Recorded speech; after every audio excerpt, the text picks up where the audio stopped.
The best time to start setting your goal is bago daw magsimula ang taon. And the second best time para mag-set ng goal is anytime. Actually, anytime kahit gitna ng buwan, simula ng buwan, or nasa June ka na, pwede ka mag-set ng goal. So, ngayon, pag-uusapan natin itong 7 mistakes na nagagawa nyo, at ako rin, nagagawa ko din before, na dapat yung i-avoid when you are setting a goal, especially sa finances nyo. And 7 tips kung paano mo ma-achieve yung mga goal na isi-set mo.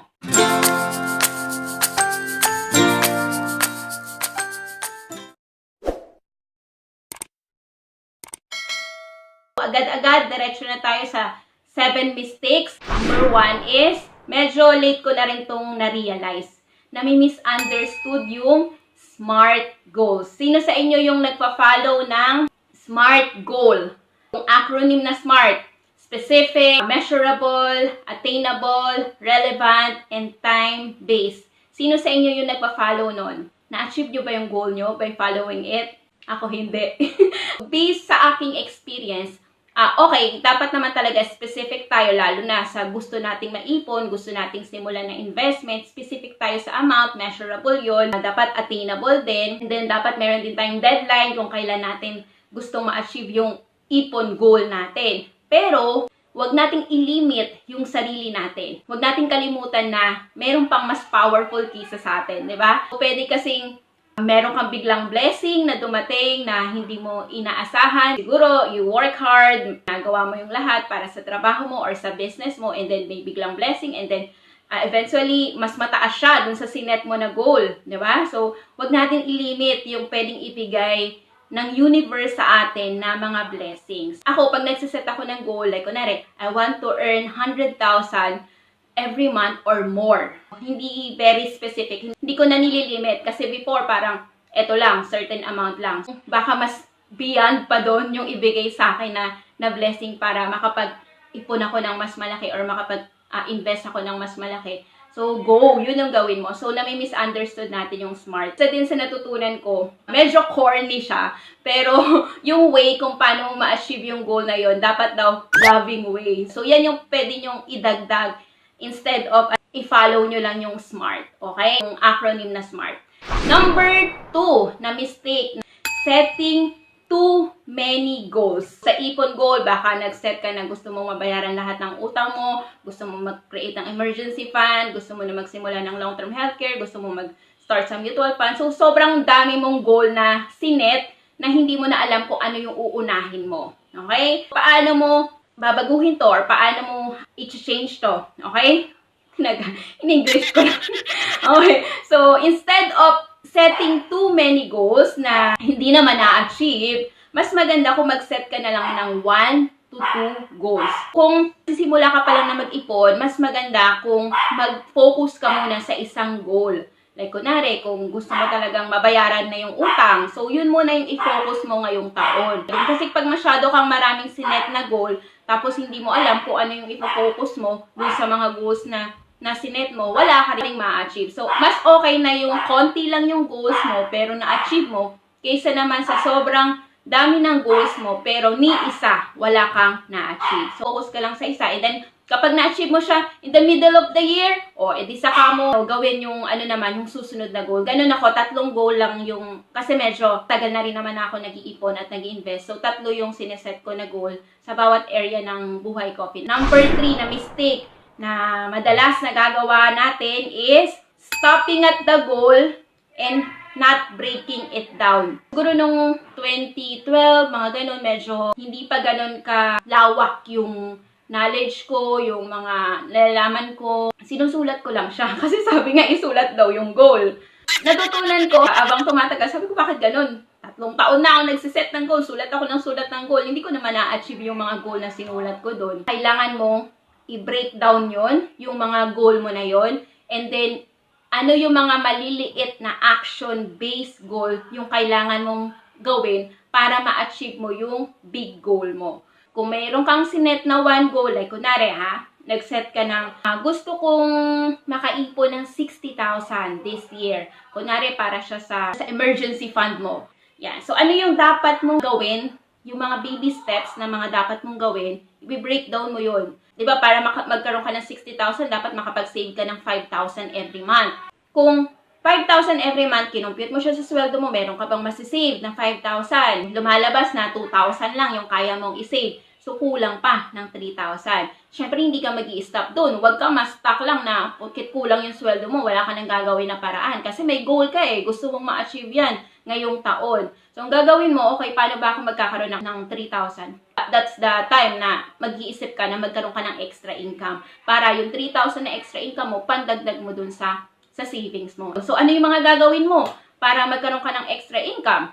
Maghanap ka ng mga opportunity, magsimula ka ng part-time business, or mga part-time job, or meron kang skills na alam na pwede mong i-offer, na pwede kang kumita ng extra, mga sideline. Yung big goal mo, i-breakdown mo ano yung mga kailangan mong gawin, and then from that, yung mga kailangan mong gawin, hatiin mo yon sa monthly, kung ano yung mga dapat mong gawin every month. Action-based goal ang pinaka-importante. Medyo na-master ko na yan dahil nga kakasulat ko ng goal, walang na-achieve. Sabi ko parang may mali sa ginagawa ko So, importante yung mga small steps. And number 4 na mistake na nagagawa natin pag nag-set tayo ng ipon goal natin is setting others people goals instead of our goal. Dahil nandun yung kultura natin sa Pinoy na close family ties. Nangyayari, ang nasiset mo ng mga goals, kapamilya mo or ng ibang tao. So, don't get me wrong, walang masama ng pagbibigay sa pamilya, pagbibigay sa mga family members malalapit sa atin, pero wag mo din kalimutan yung sarili mo. Mag-ipon ka para sa retirement mo, mag-ipon ka para ma-secure yung sarili mo din, kasi lalo na kung ikaw yung breadwinner, what if may mangyari, so sila din ang kawawa. So, number 5 na mistake is, pag nagsiset ng goal, no purpose or strong why behind the goal. Hindi mo na-analyze ano ba yung strong why mo or ano ba yung pinaka-purpose bakit ka magsiset ng 60,000 emergency fund sa loob ng isang taon. Kung napanood mo yung video ko, yung simple trick para madali ka makaipon, doon ko in-explain na para ma-develop mo yung habit ng pag-iipon, importante yung desire. And then yung why, kung bakit mo i-develop yung habit of saving money. Useless yung knowledge natin, useless yung skills natin kung hindi matindi yung why natin or yung purpose natin bakit tayo nag-iipon. Hindi pwedeng dahil gusto mo lang magkaroon ng pera, di ba? Hindi pwedeng gusto mo lang yumaman. Of course, merong strong why yan. Pwedeng ang why mo, makauwi ka na dito sa Pilipinas, makasama mo na yung family mo, isa magkaroon ka na ng maraming time para gawin yung mga bagay na gusto mong gawin, para hindi ka na mag-worry later on. Kasama din yun sa pag nagsiset ka ng goal. Itong strong why mo, ito yung magpupush sa'yo. Pag in the middle of the year, medyo nahihina ka na, gusto mo nang i-give up yung sinet mo na mga ipon goal mo. Sabi mo, ay, parang hindi ko naman ito ma-achieve, stop ko na, parang gastusin ko na nga lang itong inipon ko. Hindi. So, kung meron kang strong why, hindi mo yun gagawin. So, hindi mo man ma-achieve siguro yung 60,000, pwedeng 50,000, pero at least, diba? Mas okay yun kaysa sa zero. Na-excite lang, beginning ng taon, resolution ko, mag-iipon na ako, pero pagdating din end of the year, wala rin na ipon, diba? Kasi nga, hindi nila in-internalize. Walang inner work na nangyari. Hindi nila inalam ano ba talaga yung totoong dahilan kung bakit ako mag-iipon. Diba? Yung purpose ko kung bakit ako mag-iipon. If you have strong why, yung how, yung mga skills, knowledge, and information na kailangan mo para makapagplano ka para sa kinabukasan. Actually, magpa-follow na lang yun eh. Kasi ikaw mismo gagawa ka ng action. Magsa-search ka sa internet, manonood ka ng mga videos para mas matuto ka kung paano ka mag-i-invest. Number 6 na mistake is not looking at your goals often. Sinusulat ko yung goal ko dito.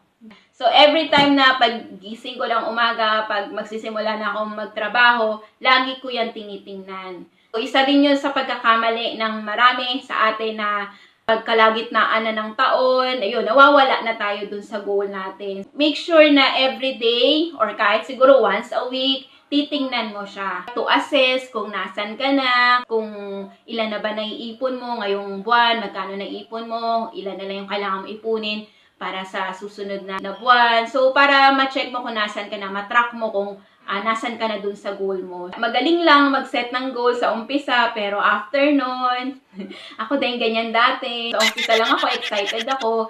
New Year, nagagawa pa ako ng Excel pero pag chinecheck ko naman at the end of the year, bakit ganun? Hindi ko rin na-achieve yung goal ko na sinet dito.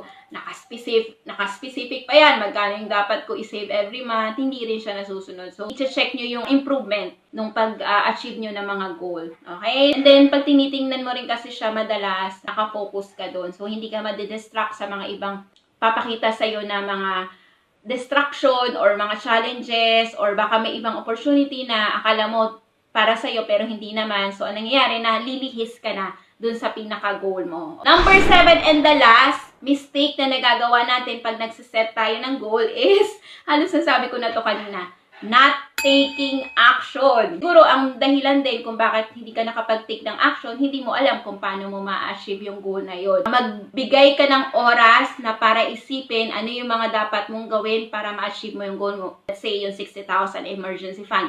Ano yung mga dapat mong gawin? So, ang gagawin mo, sulat mo. So, kailangan mo palang mag-record ng expenses mo para matrack mo yung cash flow mo. Kailangan mong prioritize lang yung mga needs mo. Kailangan mong budget. Yung budget naman, hindi naman yun every month eh. So, pag nalaman mo naman kung saan na napupunta yung pera mo, madali ka na mag-budget. Wag to the point na parang sobrang tinitipid mo na yung sarili mo. Kailangan lang maging aware ka kung saan napupunta yung pera mo. Yun yung purpose nun. I-increase mo yung knowledge mo, financial literacy. Paturo ka kung hindi mo alam kung paano gagawin, kung saan ka magsisimula. Tinuturo namin sa IMG. Kapag mag-i-invest ka, magsisimula ka sa pinaka-first foundation ng financial house mo, which is long-term healthcare, and then insurance, eliminate debts, emergency fund, tapos investment. So, kung hindi mo alam kung saan ka magsisimula, pag i-build mo yung financial house mo, ang dami akong video sa YouTube, pwede mong i-check yon, manood ka, mamaya ibibigay ko sa yung playlist kung saan ka pwede magsimula. Kailangan mo ilista ano yung mga dapat mong gawin. So, pag nalista mo na, actually itong number 7, magagawa mo na to, yung not taking action. Kasi pag alam mo na kung ano yung mga small steps, baby steps na gagawin mo, magagawa mo na yun. Masaya mag-set ng goal, pero ang pinaka-crucial part dyan is yung small steps na gagawin mo para ma-achieve mo yung goal mo.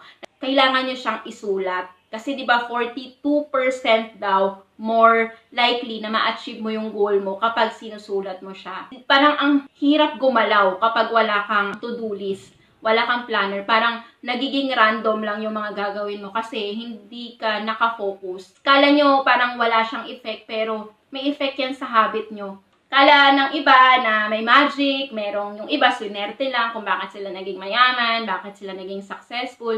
Hindi po yun swerte, pinagtatrabahuan din talaga siya. So, and dun sa mga small action natin, yun yung nagko-contribute para ma-achieve natin yung mga big goals natin. Lahat naman ng goal natin pwede nating ma-achieve. Possible naman na gawin yun. Magsisimula ka lang talaga sa maliit hanggang sa i-breakdown mo siya unti-unti. Again, ulitin natin ha. Number 1, na may misunderstood natin yung SMART goal. Number 2 is too many goals. So, you're setting too many goals. Mag-focus ka lang sa isang goal. Number 3 is stopping at the goal and not breaking it down. Number 4, setting others people goal. Focus ka muna na sa sarili mo. Pay yourself first. Number 5 is no purpose or strong why behind the goal. So, ito yung magpupush sa atin para ma-achieve yung goal. So, make sure na mas malalim na dahilan, hindi lang dahil sa pera, di ba? Hindi lang dahil gusto mong yumaman, hindi lang dahil gusto mo ng mga material na bagay. Yung strong why mo would be your family, or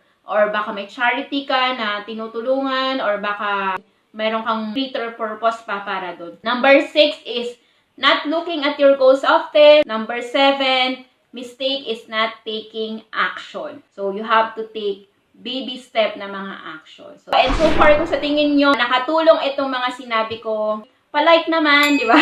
Like mo to, pusuan mo, or i-share mo itong video na to para makatulong tayo sa iba. At kung mapanood mo to ng gitna na ng taon, like February, March, or medyo patapos na ng taon, okay lang, gawin mo pa rin yung mga sinabi ko dito kasi anytime pwede ka mag-set ng goal. Ginagawa ko yan. Kapag alam ko na medyo hindi to possible, hindi to attainable. So, i-a-adjust ko. Okay? Magbabago ako.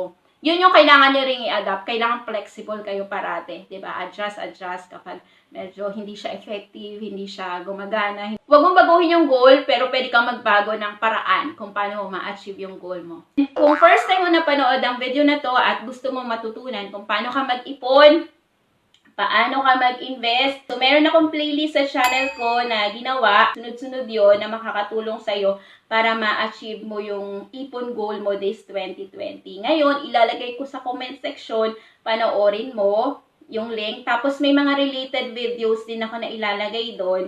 Katulad ng sinabi ko kanina, yung simple trick para madali ka na makaipon. Ilalagay ko din dyan kasi sa tingin ko, very powerful yung trick na yun. Kapag ginawa mo yan, sinunod mo yan, magiging habit mo talaga yung pag-iipon. Yan, nandiyan na rin yung free video course. May mga freebies ako dyan na binibigay din. And free webinar, yan, nandiyan na rin. So, pwede mo yung i-access. Actually, dyan ka pwede magsimula kung gusto mo matutunan kung paano mo i-achieve yung goal mo. O kung magle-level up ka na, like, after mag-ipon for emergency fund, gusto mo na mag-invest. So, yan, pwedeng yan yung simulan mo na mga free resources na makakatulong sa'yo. Kung meron kayong question or requested na topic, comment down below or i-message nyo ako. Pwede nyo rin akong email sa sembrano.nel@gmail.com. Yan, mag-subscribe na rin kayo sa channel ko kung first time nyo to na nakita tong video na to. Kasi every Thursday, nag-upload ako ng video about online business tip. Paano kayo magkakaroon ng time freedom. Bigay ako ng mga tips kung paano kayo pwedeng kumita kahit nasa bahay lang. And then, Saturday naman, money tips. Yan, about pag-ipon, pag-i-invest. And then, some other days, nagpo-post din ako like kapag maraming time. Okay? So, subscribe ka and then click mo yung notification bell para updated ka pag meron akong new video. Salamat for watching! Always remember to learn new things every day. Do what you love and enjoy life. Life is short. Bye-bye! See you again sa susunod natin na live.